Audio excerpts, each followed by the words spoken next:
Genital herpes అనేది జనరల్‌గా human simplex virus అంటే హెచ్ఎస్‌వి అనే ఒక వైరస్ నుంచి వస్తదండి.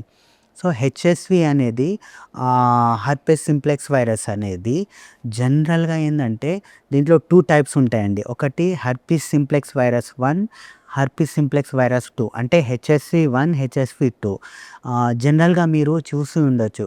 చిన్న పిల్లల్లో జ్వరం వచ్చినంక ఫీవర్ వచ్చినాక ఏమవుతదంటే నోటి దగ్గర, లిప్స్ దగ్గర చిన్న చిన్న కురుపులాగా అవుతాయి. ఆ కురుపులయితాయి గదా! ఈవెన్ పెద్దోల్లో గూడా ఇలాంటి కురుపులయితాయి.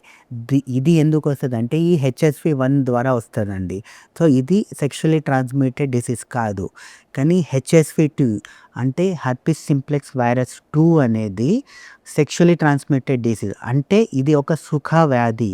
కొన్ని సెక్షువల్‌గా మనం చేసే కొన్ని తప్పుల వల్ల ఈ హెర్పీస్ సింప్లెక్స్ వైరస్ హెచ్ఎస్‌వి 2 అనేది వచ్చే అవకాశాలుంటాయండి.